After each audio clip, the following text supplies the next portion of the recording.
Jumlah penonton yang diharapkan hadir pada MotoGP Pertamina Grand Prix of Indonesia 2025 di sirkuit Mandalika, diperkirakan mencapai 130.000 orang. Samsul Purba, Wakil Direktur Mandalika Grand Prix Association, menjelaskan bahwa target tersebut sesuai dengan ekspektasi pemerintah, untuk 3 hari pelaksanaan MotoGP pada 3–5 Oktober 2025. Dengan penonton tahun lalu yang mencapai 121.000 orang, tahun ini angka tersebut ditingkatkan menjadi 130.000, dengan tujuan adanya peningkatan 5%. Samsul juga menyampaikan, bahwa penurunan harga tiket didasarkan pada pengalaman pelaksanaan MotoGP sebelumnya, serta untuk menyesuaikan dengan daya beli masyarakat NTB, yang merupakan pasar terbesar untuk penonton MotoGP Mandalika. Sebagai contoh, harga tiket Grandstand A, yang sebelumnya Rp2,5 juta, kini turun menjadi Rp1,75 juta. Sementara tiket Grandstand B, C, D, E, J, K, yang sebelumnya Rp1,75 juta, kini hanya Rp900.000. Tiket standar Grandstand tanpa atap yang tahun lalu Rp700.000, kini menjadi Rp400.000.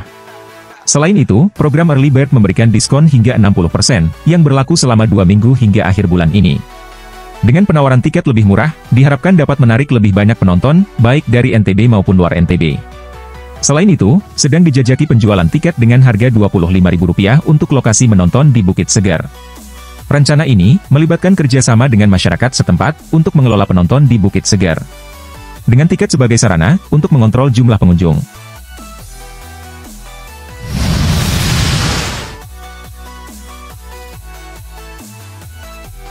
General Manager Ducati Corse, Gigi Dall'Igna, merupakan salah satu figur kunci yang telah mengubah MotoGP menjadi seperti sekarang ini. Dengan berbagai ide inovatifnya, Dall'Igna berhasil menjadikan Ducati sebagai kekuatan utama di era MotoGP modern. Berkat inovasinya, pabrikan lain pun mengikuti jejaknya untuk menciptakan motor yang kompetitif di Grand Prix. Meski demikian, Dall'Igna merasa tidak puas dengan kondisi MotoGP saat ini. Menurutnya, penggunaan teknologi pintar yang dominan, menjadikan MotoGP terlalu robotik. Sebagai seorang insinyur Italia, ia menganggap hal tersebut malah merugikan, karena keterampilan pembalap di lintasan semakin terbatas. Kehadiran teknologi elektronik canggih, membuat peran keterampilan pembalap semakin berkurang. Elektronik memang menawarkan banyak hal, itu bagus. Tapi saya lebih memilih untuk membatasi penggunaannya sebisa mungkin, ujar Dall'Igna seperti yang dilansir pada GP. Dia juga menambahkan, bahwa meski elektronik meningkatkan keselamatan, itu membuat pembalap terasa kurang bebas. Dall'Igna percaya, bahwa peran pembalap dan elektronik perlu diseimbangkan ulang. Ia setuju, bahwa penonton lebih tertarik pada aksi pembalap, ketimbang sisi teknis motor. Meski pengembangan teknis tetap diperlukan, proporsinya harus dibatasi, agar balapan tetap menarik, dan pembalap yang menjadi pembeda di lintasan. Selalu ada yang perlu membuat semuanya bekerja. Apa yang kami kembangkan di MotoGP, juga bermanfaat untuk motor produksi massal, termasuk aerodinamikanya, tambahnya. Selain itu, ia menekankan, bahwa MotoGP sejak dulu lebih dikenal sebagai kompetisi individu pembalap, berbeda dengan F1, yang lebih mengutamakan tim. Telemetri penting, tapi bagi kami, pendapat pembalap selalu menjadi acuan. Komentarnya adalah kunci, jelasnya. Dall'Igna menegaskan, bahwa pembalap adalah pusat segala hal dalam balapan individual ini. Mereka yang membawa pulang hasilnya, namun tim juga harus tahu, bagaimana bekerja untuk mengembangkan yang diperlukan.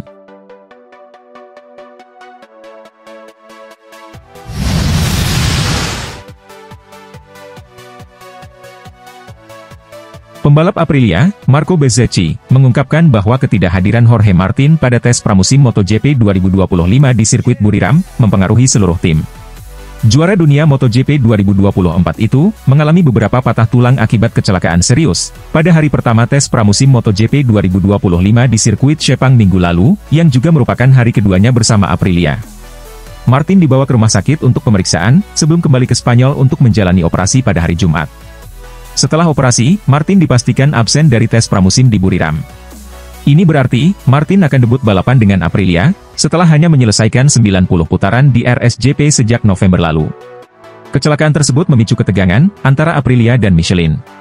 Dengan pihak Michelin menyatakan, bahwa tidak ada masalah dengan ban yang digunakan Martin, meskipun tim terus membantah klaim tersebut.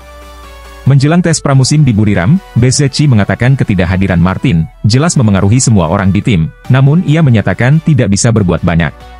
Saya harus mencoba beberapa hal lagi di sisi elektronik, katanya. Sedikit demi sedikit, kami terus bekerja pada berbagai hal, termasuk gaya berkendara saya, untuk menyesuaikan diri dengan motor.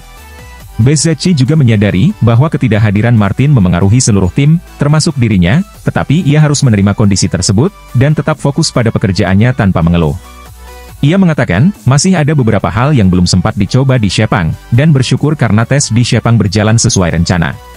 Kami masih memiliki beberapa hal yang akan kami coba di sini, terutama besok. Kami harus mempersiapkan diri untuk balapan akhir pekan, ungkapnya. Bezzecchi menilai, tes di Thailand akan penting, karena itu adalah kesempatan pertama untuk mencoba semua hal yang perlu diuji, dan fokus pada pengaturan serta gaya berkendara. Bezzecchi akan memulai tes pramusim di Thailand, setelah menghabiskan 6 hari di RSJP sejak November. Ketika ditanya apakah 5 hari tes pramusim cukup untuk mempelajari motor baru, ia menjawab, itu waktu yang saya miliki, jadi saya harus berusaha sebaik mungkin untuk balapan pertama. Saya ingin lebih banyak waktu untuk tes, tetapi itu tidak mungkin. Ia menambahkan, bahwa meskipun lebih banyak tes akan membantu, kadang-kadang terlalu banyak uji coba justru bisa menimbulkan masalah. Pada akhirnya, setelah menemukan basis dan mencoba semua item yang perlu diuji, itu sudah cukup. Lebih baik siap untuk balapan, ujarnya. Bezzecchi berharap, tes di Sepang dan Buriram dapat memberikan persiapan yang cukup, meskipun dengan waktu yang terbatas.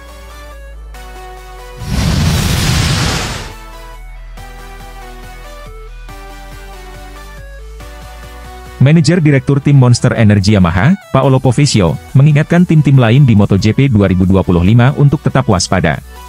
Povecchio menegaskan, bahwa 2 pembalap tim pabrikan Yamaha, Fabio Quartararo dan Alex Rins, siap untuk bangkit dan bersaing merebut gelar juara. Tidak hanya pembalap pabrikan, tetapi juga Jack Miller dan Miguel Oliveira, yang kini bergabung dengan tim satelit Yamaha, Prima Pramac Racing.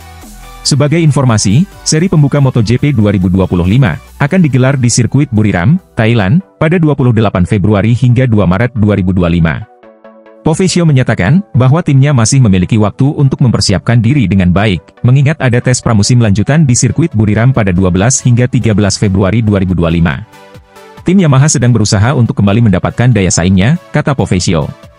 Pada tahun sebelumnya, kedua pembalap Monster Energy Yamaha, Fabio Quartararo dan Alex Rins, kesulitan bersaing di posisi atas klasemen MotoGP 2024. Quartararo berada di posisi ke-13, sedangkan Alex Rins di peringkat ke-18. Namun, Yamaha kini mulai menunjukkan tanda-tanda kebangkitan. Hal ini, terlihat dalam tes pramusim MotoGP 2025 di sirkuit Sepang, pada 5 hingga 7 Februari 2025. Di mana Fabio Quartararo tampil impresif, dengan mencatatkan posisi ke-1, 2, dan 3, dalam 3 hari tes. Ini menunjukkan kecepatan dan konsistensinya di sirkuit Sepang. Sementara itu, hasil berbeda didapatkan oleh Alex Rins, yang menempati posisi ke-14, 13, dan 10. Hasil tesnya positif, tetapi kami menyadari, masih banyak pekerjaan yang harus dilakukan.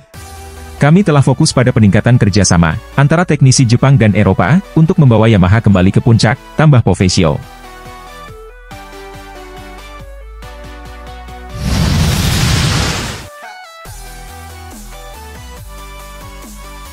Keterpurukan Honda di MotoGP belakangan ini, membuatnya terperosok di dasar klasemen pabrikan. Namun bos Honda HRC Castrol, Alberto Puig, optimis bahwa kemajuan sedang dibuat.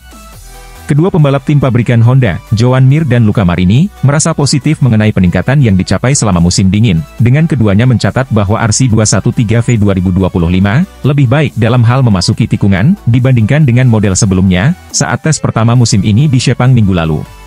Puig pun mendukung pernyataan tersebut, menegaskan bahwa RC213V telah menunjukkan kemajuan, dibandingkan dengan tahun 2024. Dasarnya lebih baik dibandingkan tahun lalu, ujarnya. Kami telah melakukan perbaikan di beberapa area, yang sebelumnya sulit bagi kami. Tetapi masih ada beberapa hal penting yang perlu diperbaiki, sesuai permintaan para pembalap, dan kami sudah mengetahuinya. Ini tidak akan mudah, terutama di awal musim, tambahnya. Di Jepang, tim telah melakukan upaya besar untuk menghadirkan semua yang mereka miliki, dan mereka juga merekrut banyak orang yang memberikan bantuan.